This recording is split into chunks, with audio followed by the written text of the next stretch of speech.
him all night long. An alien, every nickname that you could give him. It was all about him tonight as the Pistons fall in this one, now losing 2 games in a row. As we welcome you on to Pistons Live. Well, everybody, welcome into the show. Was not an easy one tonight for these Pistons as they could not contain Victor Wembanyama the entire night. You add on other guys, too, along with that. De'Aaron Fox, I mean, that team created so many problems for these Pistons. They saw it the first go-around back in Detroit 10 days ago, and then now once again here tonight in San Antonio. So Pistons continue to struggle with everything that the Spurs were giving them tonight, from the three-point shooting to being able to get inside the paint. I mean, they really controlled everything on both ends. We'll head to J.B. Bickerstaff's press conference now to hear his post-game remarks. JB, just overall, what was the challenge they gave you guys defensively? I mean, they're a good team. You know, when they're making shots at the clip, you know, they're making shots, especially to start the game. You know, they're difficult to guard. And, you know, this is great opportunities for us to play teams of this caliber. You know, get an opportunity, you know, to test ourselves, learn what we need to learn. And, you know, again, that's what this is for us. You know, this is a process for us. And, you know, regardless of what small successes, you know what I mean, we're always in learning mode. And tonight's a great night for us to learn, focus on the process, and then get better for it. Just how much did it shift things when you lost Asar early? Just how did that kind of change the tenor of the game? I mean, Asar obviously means a lot to us. You know, so what we're able to do defensively, what he does defensively, the impact that he has, obviously you miss. So we just had to figure out a way collectively to, you know, pick it up. And I thought we did it in spurts. But again, you allowed them to score 38 points to start the game. You're climbing uphill. It's not going to be an easy, you know, comeback for you. Along those same line, with Asar going out, that means you had an opportunity to see more from Kevin Huerter. What did you like from him, or what kind of spark did he provide for you guys? He's a good basketball player, and he's well-rounded. He can impact the game in so many different ways. You know, his ability to shoot the ball, his ability to make plays, attack the basket, you know, in the right spots defensively, came up with the steal. So great opportunity for him to get some minutes, you know, and kind of work his way to fitting in with the group. Coach, in terms of their aggression on Cade from the jump, how impactful do you think that was to set the tone for them, and are there things you can do to kind of counter that in the future? Again, they're a good defensive team. They got a lot of guys, you know, who can get up in you, put pressure on you, and then trust the fact that they've got, you know, that big behind them to protect them. So, of course, there's things we can do better. I take responsibility always for that. It's my responsibility to help create, you know, space, create opportunities for them. So, again, we'll watch the film, continue to work at it, and continue to get better from it.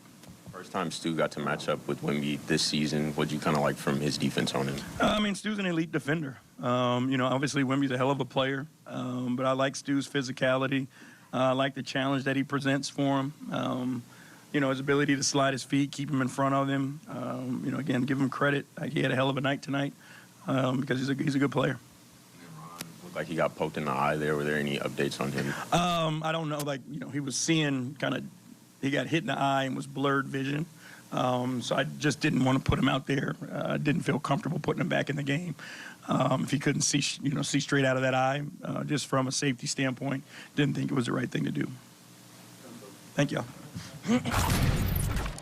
Well, J.B. Bickerstaff's post-game remarks after this one, Greg, and it was an uphill battle all night long. I mean, that first quarter is really what did these Pistons in.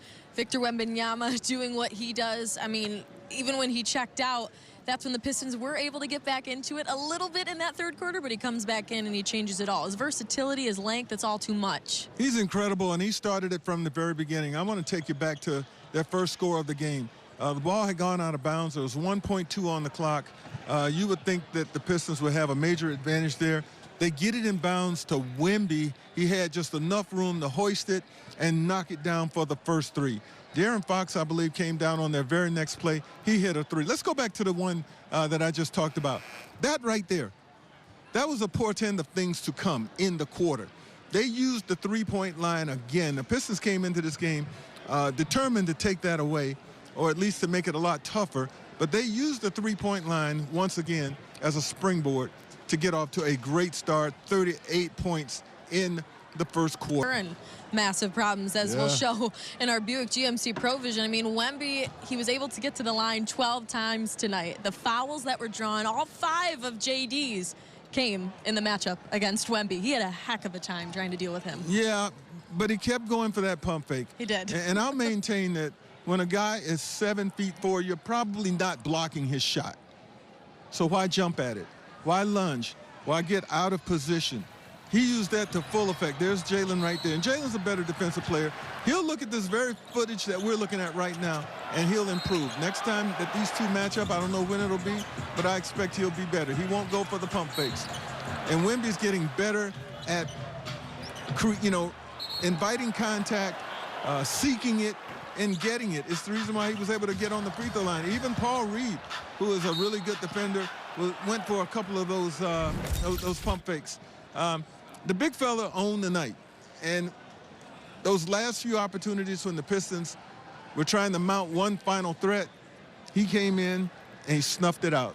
And he did it with one play in particular where he blocked Cade's shot and then raced down the floor and got the lob on the other end. That was pretty much the end of it, I thought. You could feel that's where the energy was sucked out of this Pistons team as soon as that happened, because the Pistons are normally the ones that are good on the break. They're the ones that are good at turning defense to offense, but Wemby took this thing over here tonight, and not just him, but the Spurs defense as a whole, I felt in this second half in our Xfinity high-speed highlights, they really turned things up, tightened it up, contested shots. I mean, you just go down the line. They played a very good game, especially in the second half. I think so much of it, though, is, again, because of Victor Wembanyama. He's back there. He's a presence.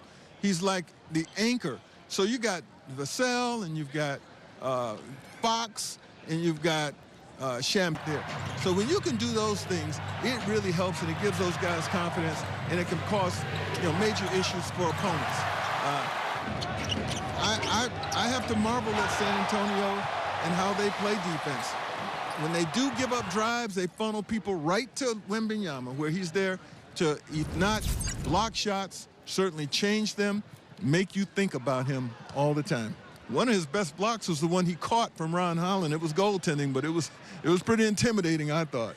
Too many good plays from him tonight. So again, the alien, the problem was a massive problem. And from what I understand, we have a little bit of breaking news right now, Greg Kelser. What's that? LeBron James here tonight passes Kareem Abdul-Jabbar in career field goals made. Hey.